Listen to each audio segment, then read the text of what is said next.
Hello everyone, welcome all of you. Today we are going to discuss the topic basic concepts of income tax. ഇന്നത്തെ വീഡിയോയിലൂടെ നമ്മൾ പറയാൻ പോകുന്നത് income ടാക്സുമായി ബന്ധപ്പെട്ട basic കോൺസെപ്റ്റുകളെ കുറിച്ചാണ്. കഴിഞ്ഞ വീഡിയോ ക്ലാസ്സിലൂടെ നമ്മൾ എന്താണ് ഇൻകം ടാക്സ്, നമ്മുടെ ഇന്ത്യയിൽ നിലനിൽക്കുന്ന ഇൻകം ടാക്സ് ആക്ട് ഏതാണ്, ഏതൊക്കെ രീതിയിലൂടെയാണ് ഇൻകം ടാക്സ് ആക്ട് വന്നിട്ടുള്ളത്, അതിന്റെ വേ, അതുപോലെ തന്നെ ഇപ്പോൾ നിലനിൽക്കുന്ന ടാക്സ് സ്ട്രക്ചർ എങ്ങനെയാണ്, അതുപോലെ തന്നെ ഡയറക്റ്റ് ടാക്സ്, ഇൻഡയറക്റ്റ് ടാക്സ് തുടങ്ങിയ കാര്യങ്ങളൊക്കെ നമ്മൾ കഴിഞ്ഞ ക്ലാസ്സിലൂടെ നമ്മൾ ഡിസ്കസ് ചെയ്തു. ഇന്ന് നമ്മൾ പറയുന്നത് ഇൻകം ടാക്സിൽ വളരെ പ്രധാനപ്പെട്ട കുറച്ച് കോൺസെപ്റ്റുകൾ ഉണ്ട്. ആ കോൺസെപ്റ്റുകളെ കുറിച്ചാണ് നമ്മൾ പറയുന്നത്. ഏതൊക്കെ കോൺസെപ്റ്റുകളാണ് നമ്മൾ ഡിസ്കസ് ചെയ്യുന്നത് എന്ന് നോക്കാം. First one, basis of charge അല്ലെങ്കിൽ ചാർജിങ് സെഷൻ. പ്രധാനമായിട്ടും ഇൻകം ടാക്സുമായി ബന്ധപ്പെട്ട് ഏത് തരത്തിലാണ് ചാർജ് ചെയ്യുന്നത്, ബേസിക് പ്രിൻസിപ്പിൾ ആണ് അവിടെ ഉദ്ദേശിക്കുന്നത്. മറ്റൊന്ന് പേഴ്സൺ, ഇൻകം ടാക്സിൽ പേഴ്സൺ എന്ന് പറയുന്നത് ആരാണ്. മറ്റൊന്ന് അസസി, അസസി എന്ന് പറയുന്നത് ആരാണ്. അതേപോലെ ഡീംഡ് അസസി അല്ലെങ്കിൽ റെപ്രസെന്റേറ്റീവ് അസസി എന്ന് പറഞ്ഞാൽ ആരാണ്. Then assessee in default. മറ്റൊന്ന് അസസ്മെന്റ് ഇയർ, അസസ്മെന്റ് ഇയർ എന്ന് പറയുന്നത് എന്താണ്, അതുപോലെ തന്നെ പ്രീവിയസ് ഇയർ എന്ന് പറയുന്നത് എന്താണ്. മറ്റൊന്ന് ആക്സലറേറ്റഡ് അസസ്മെന്റ്. എന്താണ് ആക്സലറേറ്റഡ് അസസ്മെന്റ്, നമുക്ക് വിശദീകരിച്ച് പഠിക്കേണ്ടതുണ്ട്. അതുപോലെ തന്നെ ഇൻകം ടാക്സിൽ ഇൻകം എന്ന് പറയുന്നത് ഏതൊക്കെ തരത്തിലാണ് വരുന്നത്. 5 ഹെഡ്സ് ഓഫ് ഇൻകം.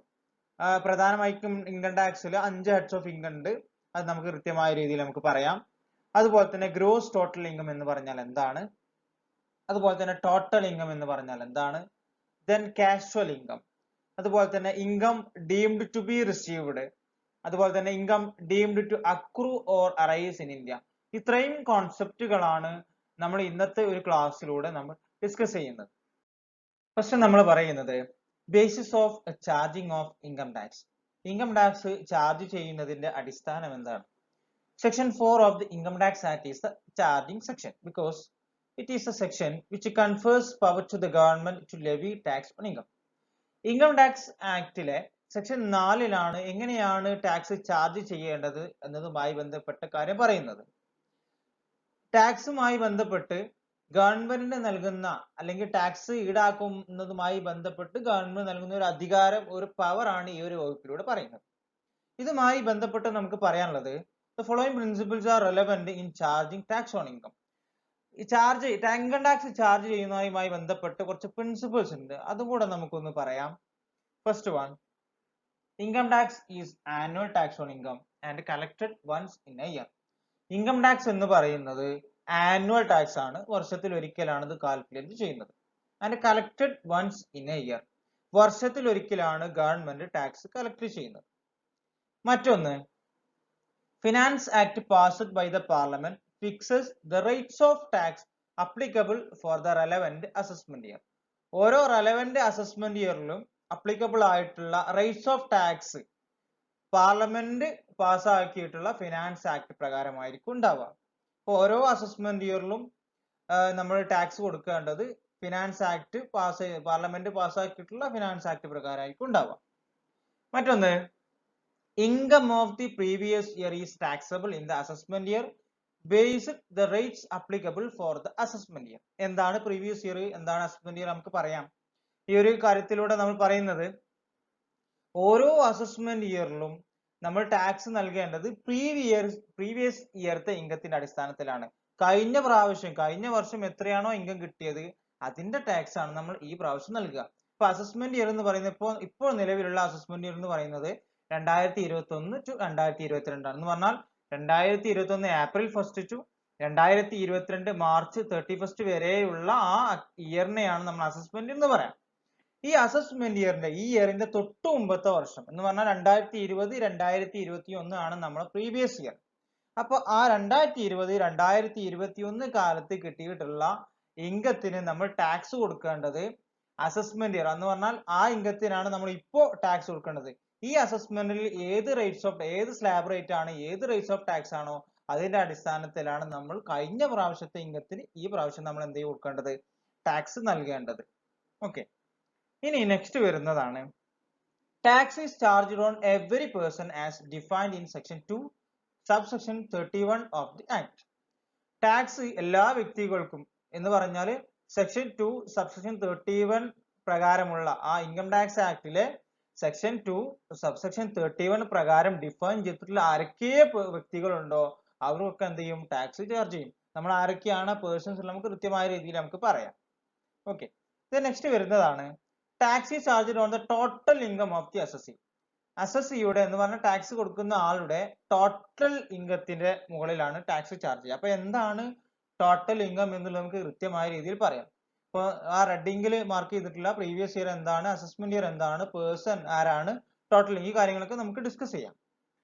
അതിന്റെ കൂട്ടത്തിൽ ഒന്നുകൂടെ പറയാം. Income tax is to be deducted at sources of income or paid in advance as provided under provisions of the act. ഈ ആക്ടിന്റെ പ്രൊവിഷൻ പ്രകാരം ഇൻകം ടാക്സ് അഡ്വാൻസ് ആയിട്ടും പെയ്ഡ് ചെയ്യാം. അതുപോലെ തന്നെ ടാക്സ് ഡിഡക്റ്റഡ് TDS ആയിട്ട് എന്ത് ചെയ്യാം, ടാക്സ് കളക്ട് ചെയ്യും. ഗവൺമെന്റ് TDS ആയിട്ട് കട്ട് ചെയ്തിട്ട് ടാക്സ് കളക്ട് ചെയ്യാം. അല്ലെങ്കിൽ അസസിക്ക് അഡ്വാൻസ് ആയിട്ട് എന്ത് ചെയ്യാം, പേയ്മെന്റ് ചെയ്യാം. ഈ ആക്ടിന്റെ പ്രൊവിഷൻ പ്രകാരം അങ്ങനെയും ഉണ്ട്. അപ്പൊ ഇത്രയാണ് ഇതിന്റെ അടിസ്ഥാനപരമായിട്ടുള്ള കുറച്ച് കാര്യങ്ങൾ പറയുന്നത്. ഇൻകം ടാക്സ് ആക്ട് പ്രകാരം പേഴ്സൺ എന്ന് പറയുന്നത് ആരൊക്കെയാണ്? സെക്ഷൻ 2 സബ്സെക്ഷൻ 31 പ്രകാരം ആരൊക്കെയാണ് പേഴ്സൺ എന്ന് പറയുന്നത്? For tax purpose the term person includes first one individual ആവാം. എങ്ങനെ? Natural human being, male or female, minor or major, sane or insane.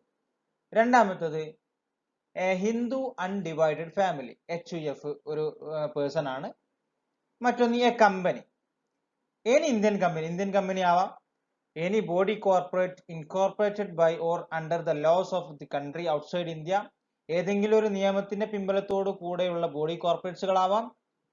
അതുപോലെ തന്നെ any company deemed to B a company by a special order of CBDT, central board of direct ടാക്സിന്റെ order പ്രകാരമുള്ള special companies ഒക്കെ ആവാം. അവരൊക്കെ person ആയിട്ടാണ് നമ്മൾ പരിഗണിക്കുന്നത് ആക്ട് പ്രകാരം. മറ്റൊന്ന് EF മാനുഫാക്ചറിംഗ് ഫേമുകൾ. നെക്സ്റ്റ് വരുന്നത് an association of person AOP or body of individual BOI. മറ്റൊന്ന് എ ലോക്കൽ അതോറിറ്റി, അതിൽ പെട്ടതാണ് municipal committee or district board or other statutory authorities. Then last വരുന്നതാണ് a very artificial judicial person, universities ഒക്കെ അതിന് example ആയിട്ട് പറയാം.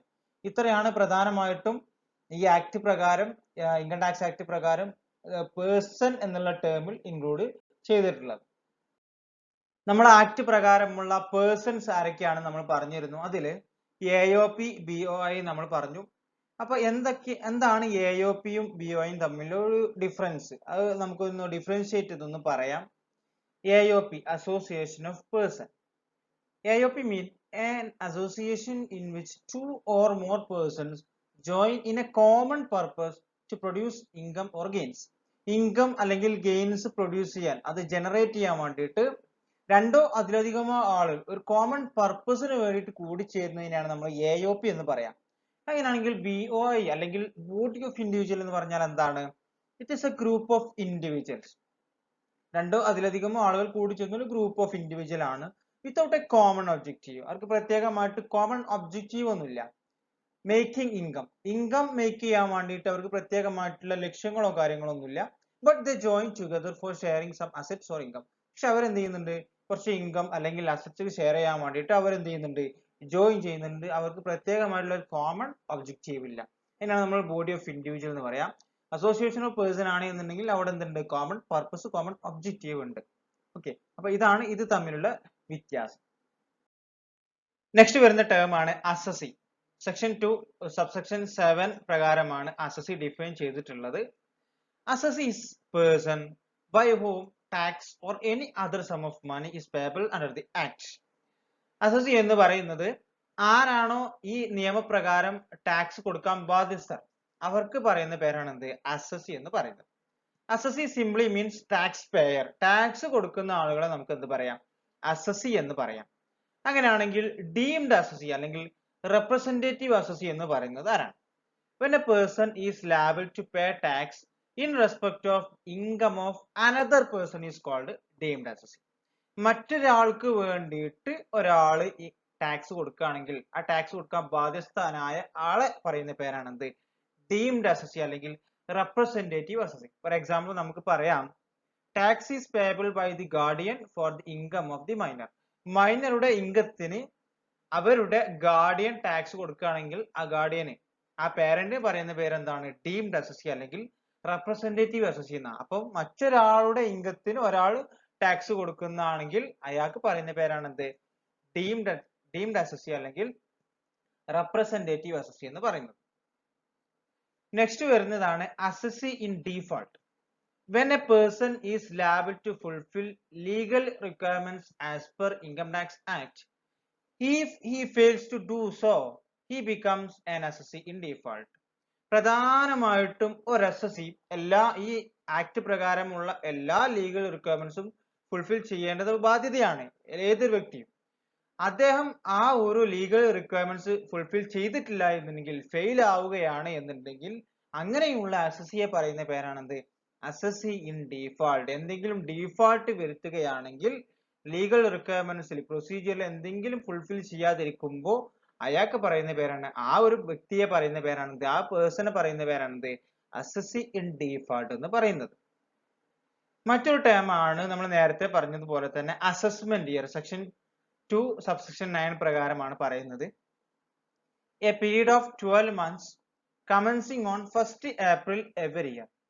എല്ലാ ഇയറിലും 1st April മുതൽ നെക്സ്റ്റ് ഇയർ 31st March വരെയുള്ള ഇയറിനെയാണ് നമ്മൾ എന്ത് പറയുന്നത്? അസസ്മെന്റ് ഇയർ എന്ന് പറയുന്നത്. അങ്ങനെ 12 months commencing on 1st April every year. എല്ലാ വർഷവും 1st April തൊട്ട് തുടങ്ങുന്ന മാർച്ച് 31 വരെ അവസാനിക്കുന്ന ആ ഇയറിനെയാണ് നമ്മൾ എന്ത് പറയുക? Assessment year. ഇപ്പൊ കറന്റ് അസസ്മെന്റ് ഇയർ എന്ന് പറയുന്നത് 2021, 2022 ആണ് ഇപ്പൊ നിലവിൽ എന്ത് കറന്റ് അസസ്മെന്റ് ഇയർ ആയിട്ടുള്ളത്. അപ്പൊ എന്താണ് പ്രീവിയസ് ഇയർ? സെക്ഷൻ 3 പ്രകാരം the financial year immediately preceding the assessment year. Assessment ഇയറിന്റെ തൊട്ടു മുമ്പത്തെ ഇയറിനെ പറയുന്ന പേരാണത് പ്രീവിയസ് ഇയർ എന്ന് പറയുന്നത്. ഇപ്പൊ കറന്റ് പ്രീവിയസ് ഇയർ എന്ന് പറയുന്നത് 2020, 2021. ഇപ്പോ അസസ്മെന്റ് ഇയർ എന്ന് പറയുന്നത് 2021, 2022. അതിന്റെ തൊട്ടു മുമ്പത്തെ ഇയറിനെ പറയുന്ന പേരാണെന്ത്? Previous year. അപ്പോൾ 2020, 2021 ആണെന്ത്? പ്രീവിയസ് ഇയർ ആയിട്ട് വരുന്നത്. നെക്സ്റ്റ് വരുന്ന ടേം ആണ് accelerated assessment. That means assessment during the previous year itself is called accelerated assessment. Previous ഇയറിൽ തന്നെ അസസ്മെന്റ് നടത്തുന്നതിനെയാണ് ആക്സലറേറ്റഡ് അസസ്മെന്റ് എന്ന് പറയാം. നോർമലി സാധാരണഗതിയിൽ എങ്ങനെയാണ്? പ്രീവിയസ് ഇയറിൽ നിന്ന് കിട്ടുന്ന ഇൻകം അസസ്മെന്റ് ഇയറിലാണ് സാധാരണഗതിയിൽ എന്ത് ചെയ്യുക? ഒരാളുടെ ഇൻകം അസസ് ചെയ്യുക. കാൽക്കുലേറ്റ് ചെയ്യുന്നതും ടാക്സ് കൊടുക്കേണ്ടതും അസസ്മെന്റ് ഇയറിലാണ്. പക്ഷേ ആക്സലറേറ്റഡ് അസസ്മെന്റ് എന്ന് പറയുന്നത് പ്രീവിയസ് ഇയറിൽ നിന്ന് കിട്ടുന്ന ഇൻകം പ്രീവിയസ് ഇയറിൽ തന്നെ അസസ് ചെയ്യുന്ന പ്രോസസ്സാണ്. അതിന് കുറച്ച് കണ്ടീഷൻസ് ഉണ്ട്. The following are the situations in which accelerated assessment is done. ഏതൊക്കെ സിറ്റുവേഷനിലാണ് ആക്സലറേറ്റഡ് അസസ്മെന്റ് നടക്കുന്നത് എന്നുള്ളത് നമുക്ക് പരിശോധിക്കേണ്ടതുണ്ട്. അപ്പോൾ ആക്സലറേറ്റഡ് അസസ്മെന്റ് എന്ന് പറഞ്ഞാൽ പ്രീവിയസ് ഇയറിൽ നിന്ന് കിട്ടുന്ന ഇൻകം പ്രീവിയസ് ഇയറിൽ തന്നെ അസസ് ചെയ്യുന്നതിനാണ് ആക്സലറേറ്റഡ് അസസ്മെന്റ് എന്ന് പറയാം. ഓക്കെ, ആ സിറ്റുവേഷൻ നമുക്കൊന്ന് നോക്കാം. First one, income of non resident from shipping business. Shipping ബിസിനസ്സിൽ നിന്നും കിട്ടുന്ന നോൺ റെസിഡന്റിന്റെ ഇൻകം സെക്ഷൻ 172 പ്രകാരമാണ് പറയുന്നത്. For this purpose 7.5% of freight charges plus demurrage plus handling charges if any collected by the shipping company is considered to be income of the company and the tax is charged on such income at the rate applicable for foreign company. ഈ ഒരു കാര്യം പറയുന്നത് എന്ന് വെച്ചാല് freight ചാർജിന്റെ 7.5% calculate ചെയ്യും. അതിന്റെ കൂട്ടത്തിൽ ഡിമോറേജ് ഉണ്ടെങ്കിൽ അത് പ്ലസ് ചെയ്യും. അതുപോലെ തന്നെ ഹാൻഡ്ലിംഗ് ചാർജസ് ഉണ്ടെങ്കിൽ അതും പ്ലസ് ചെയ്യും. ഇതാണ് ഷിപ്പിംഗ് കമ്പനി കളക്ട് ചെയ്യുന്ന അവരുടെ ഇൻകം. അത് കമ്പനിയുടെ ഇൻകം ആയിട്ടാണ് കൺസിഡർ ചെയ്യാം. ഇപ്പൊ ഡിമോറേജ് എന്ന് പറയുന്നത് നോർമലി സമയപരിധി കഴിഞ്ഞിട്ടും പോർട്ടിൽ അവരുടെ സ്റ്റോക്ക് ഉണ്ട് എന്നുണ്ടെങ്കിൽ, ആ പോർട്ടിൽ അവരുടെ ഗുഡ്സ് ഇപ്പോഴും നിലനിൽക്കുന്നുണ്ടെങ്കിൽ അത് കഴിഞ്ഞിട്ട് ആ സമയപരിധി കഴിഞ്ഞിട്ട് ഇത്രയും നേരം സ്റ്റോക്ക് ചെയ്യാൻ എടുത്ത സമയം ഉണ്ടാവും. അത്രയും ദിവസം എത്രത്തോളം ദിവസം എടുത്തിട്ടുണ്ടോ അത്രയും ദിവസത്തിന് ഈടാക്കുന്ന ചാർജിനെയാണ് നമ്മൾ ഡിമോറേജ് എന്ന് പറയുന്നത്. അപ്പൊ അതുണ്ടെങ്കിൽ അതും ആഡ് ചെയ്തിട്ടാണ് ഫ്രൈറ്റ് ചാർജ് കാണുന്നത്. അപ്പൊ അതേപോലെ ഫോറിൻ കമ്പനിക്ക് ചാർജ് ചെയ്യുന്ന അവർക്ക് അപ്ലിക്കബിൾ ആയിട്ടുള്ള ടാക്സ് റേറ്റിന്റെ അടിസ്ഥാനത്തിലായിരിക്കും എന്തുണ്ടാക്കുക? അവരുടെ ആ ഷിപ്പിംഗ് കമ്പനിയുടെ ഇൻകത്തിന് എന്ത് ചെയ്യുക? ടാക്സ് കാൽക്കുലേറ്റ് ചെയ്തിട്ട് ആ പ്രീവിയസ് ഇയറിൽ തന്നെ ആ ഇൻകം കിട്ടുന്ന ഇയറിൽ തന്നെ എന്ത് ചെയ്യും അവരുടെ ഇൻകം അസസ് ചെയ്യുന്നു. അപ്പോൾ ആ ഒന്നാമത്തെ പോയിന്റ് ആണ്, ഒന്നാമത്തെ സിറ്റുവേഷൻ ആണ് income of non distant from shipping business.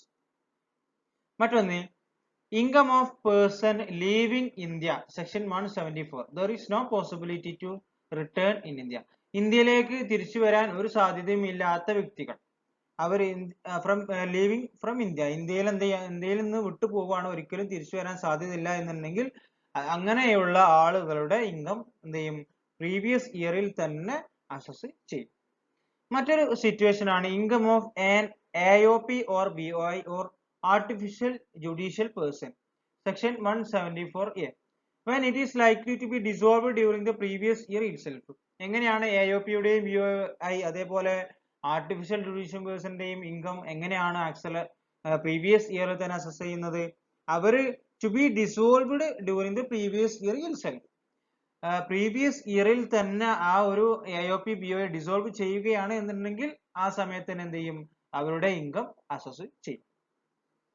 ഇനി മറ്റൊരു സിറ്റുവേഷൻ ആണ് transfer of property to avoid tax. Tax avoid ചെയ്യാൻ വേണ്ടിയിട്ട് പ്രോപ്പർട്ടി ട്രാൻസ്ഫർ ചെയ്യുകയാണ് എന്നുണ്ടെങ്കിൽ if the assessing officer has sufficient reason to believe that the assessee is likely to transfer his property to avoid tax, the assessing officer shall charge income tax on the assessee during the previous year itself.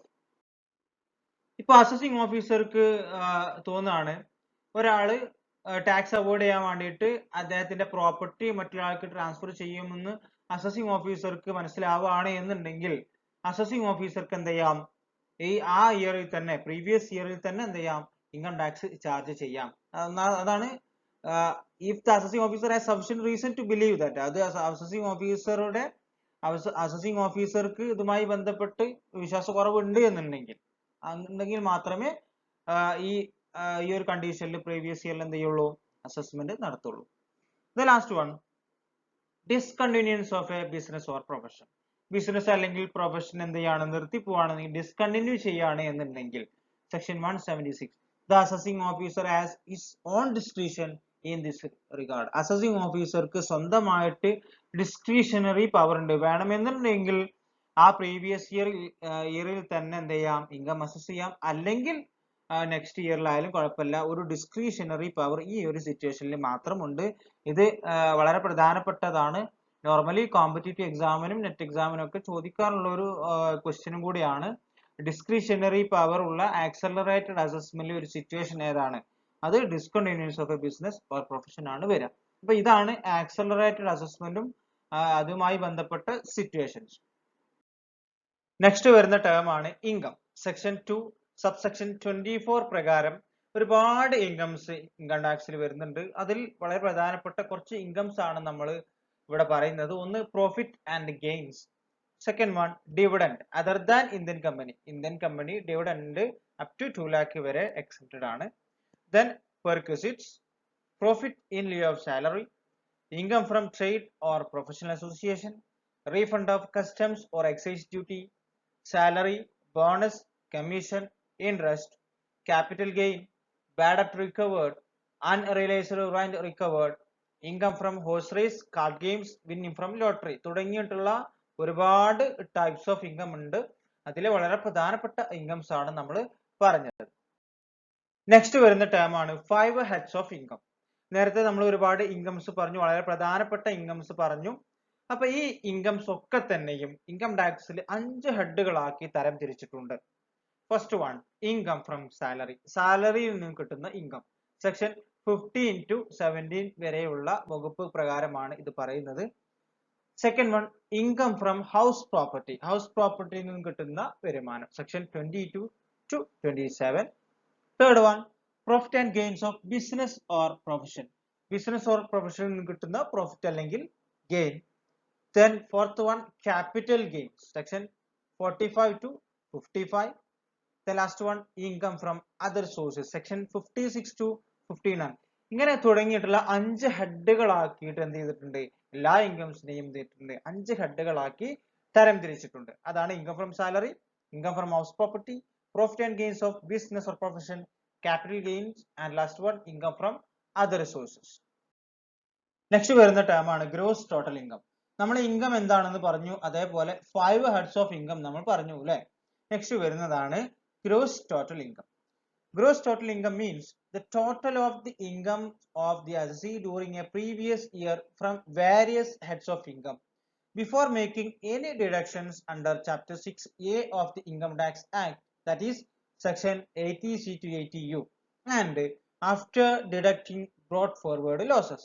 Simple ആയിട്ട് പറയുകയാണ് എന്നുണ്ടെങ്കിൽ നമ്മൾ നേരത്തെ പറഞ്ഞിട്ടുള്ള 5 heads of ഇൻകത്തിന്റെ ടോട്ടലിനെയാണ് gross total income എന്ന് പറയാം. പക്ഷേ അതില് after deducting brought forward losses, brought forward losses deduct ചെയ്തതിനു ശേഷം and before making any deductions under chapter 6A of the Income Tax Act എന്ന് പറഞ്ഞാൽ section 80C to section 80U പ്രകാരം ഒരുപാട് ഡിഡക്ഷൻസ് ഉണ്ട്. അത് ഡിഡക്റ്റ് ചെയ്യുന്നതിന് മുമ്പായിട്ട് അതുപോലെ ബ്രോട്ട് ഫോർവേഡ് ലോസസ് കുറച്ചതിന് ശേഷം ഉള്ള ആ 5 ഹെഡിന്റെയും നേരത്തെ പറഞ്ഞ 5 ഹെഡ്സിന്റെയും ടോട്ടലിനെയാണ് നമ്മൾ എന്ത് പറയുന്നത്, ഗ്രോസ് ടോട്ടൽ ഇൻകം എന്ന് പറയുന്നത്. നെക്സ്റ്റ് വരുന്നതാണ് ടോട്ടൽ ഇൻകം. നമ്മൾ ഗ്രോസ് ടോട്ടൽ ഇൻകം എന്താണെന്ന് പറഞ്ഞു, ഇനി ടോട്ടൽ ഇൻകം.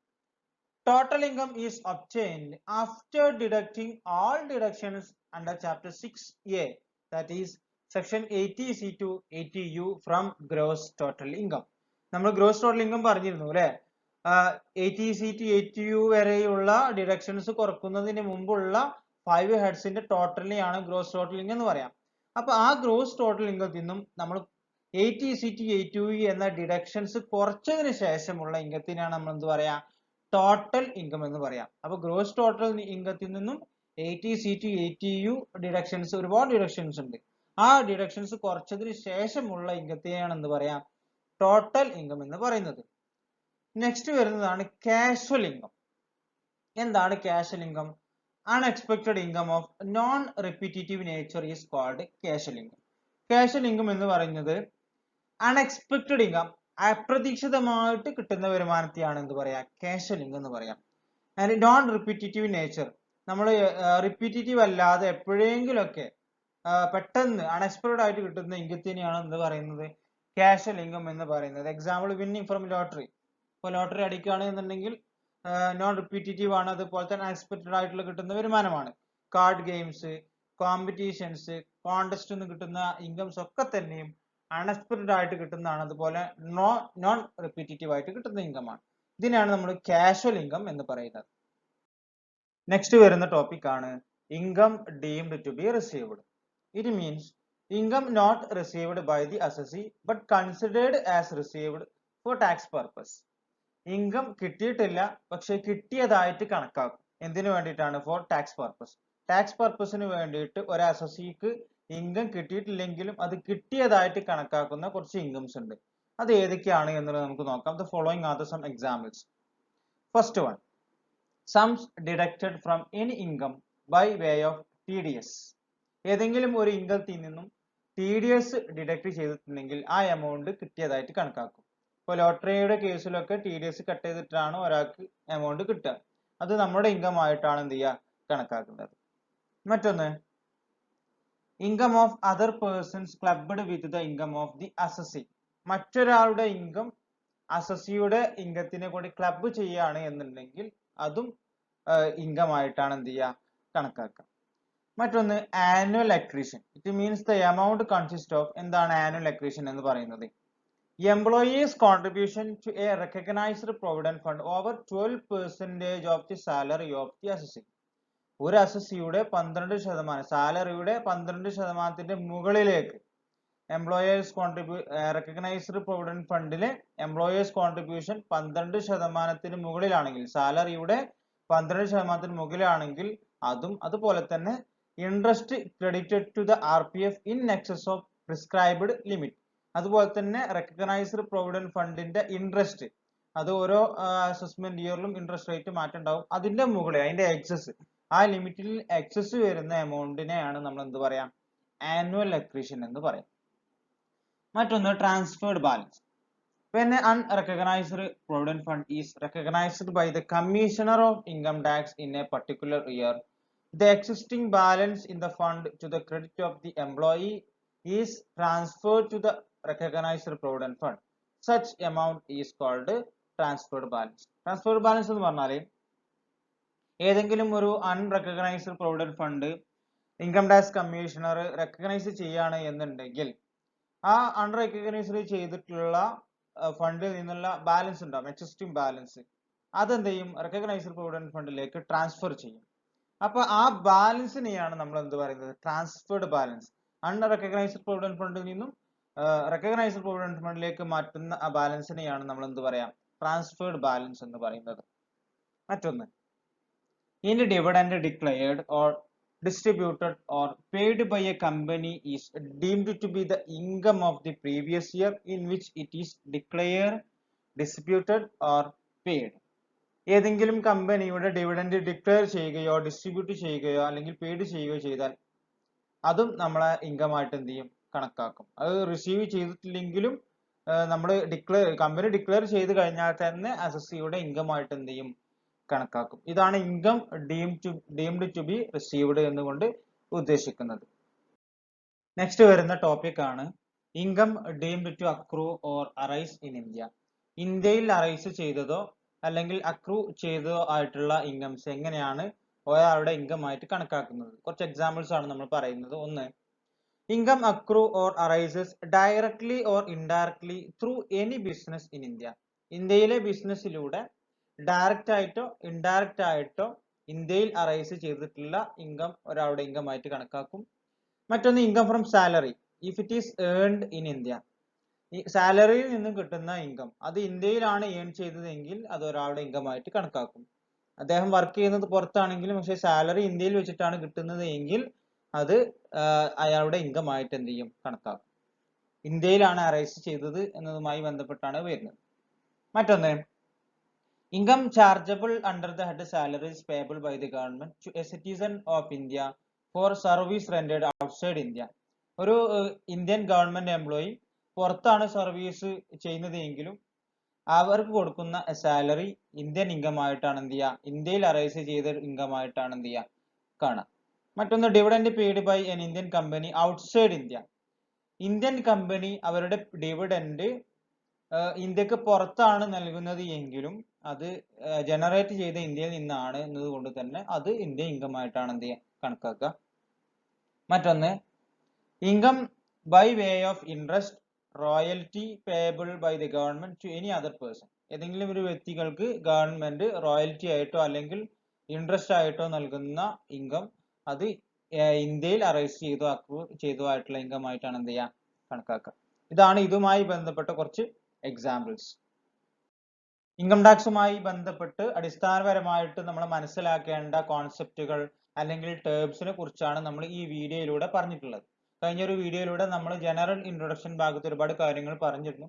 അപ്പൊ ഈ വീഡിയോയിൽ നമ്മൾ കൃത്യമായ രീതിയിലുള്ള പ്രധാനപ്പെട്ട കോൺസെപ്റ്റുകൾ നമ്മൾ വളരെ വിശദമായിട്ട് ഡിസ്കസ് ചെയ്തു. അപ്പൊ കൃത്യമായ രീതിയിൽ പഠിക്കുക, മനസ്സിലാക്കുക.